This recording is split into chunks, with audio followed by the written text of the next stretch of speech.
അസ്സലാമു അലൈക്കും വറഹ്മത്തുള്ളാഹി വബറകാതുഹു. എൻ്റെ പ്രിയപ്പെട്ട സഹോദരങ്ങളെ, സുഖം തന്നെയല്ലേ?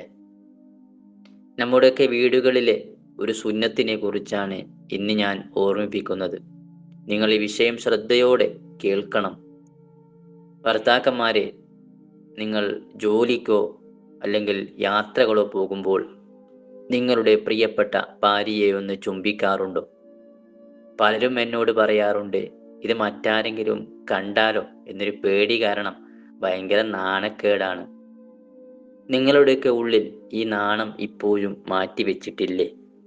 നിങ്ങൾക്ക് വേണ്ടി ജീവിതം മാറ്റിവെച്ച, നിങ്ങളുടെ മക്കളെ നോക്കുന്ന, നിങ്ങളുടെ കാര്യങ്ങൾക്ക് തുണയായി നിൽക്കുന്ന ആ ഭാര്യയെ നിങ്ങൾ യാത്ര പോകുമ്പോൾ ഒരു സ്നേഹപ്രകടനമായി നിങ്ങൾ നെറ്റിയിലോ അവളുടെ കവിളിലോ ഒന്ന് ഉമ്മ കൊടുത്തിട്ടുണ്ടോ? ഇല്ലെങ്കിൽ കൊടുക്കണം. ഹറാമായ കാര്യങ്ങൾ പോലും നാണക്കേട് തോന്നാത്ത നമ്മൾക്ക് അള്ളാഹു സുബ്ഹാനഹു തആല നമുക്ക് ഹലാലാക്കി തന്ന സ്വന്തം ഭാര്യയോട് സ്നേഹം കാണിക്കുന്നതിൽ എന്തിനാണ് ഇത്ര നാണക്കേട്? നിങ്ങൾ ഉമ്മ കൊടുക്കേണ്ടത് നിങ്ങളുടെ സ്വന്തം ഭാര്യയ്ക്കാണ്, അല്ലാതെ അന്യന്റെ ഭാര്യയ്ക്കല്ല. ആ സ്വന്തം പങ്കാളിക്ക് കാണിക്കുന്നതിൽ എന്തിനാണ് ഇത്ര നാണക്കേട്? ഇതൊരു അഭിമാനമാണ്. കാരണം ഇത് വളരെ പ്രധാനപ്പെട്ട ഒരു സുന്നത്താണ്.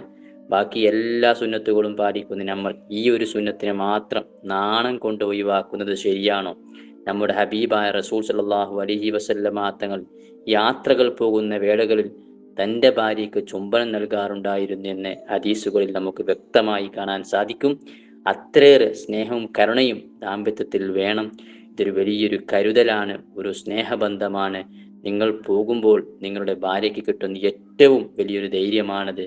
ഈ ചെറിയ പ്രകടനങ്ങൾ ഇല്ലാത്തത് കൊണ്ടാണ് പല ബന്ധങ്ങളിലും വിള്ളലുകൾ വരുന്നത്. അതുകൊണ്ട് ഇന്ന് മുതൽ നിങ്ങൾ എവിടെ പോകുമ്പോഴും നിങ്ങളുടെ ഭാര്യയ്ക്ക് ഒരു ഉമ്മ കൊടുത്ത് പോകുക. ഇൻഷാ അല്ലാഹ് ഈ മനോഹരമായ സുന്നത്ത് നമ്മുടെ ജീവിതത്തിൽ കൊണ്ടുവരണം. അള്ളാഹു തൗഫീഖ് നൽകട്ടെ.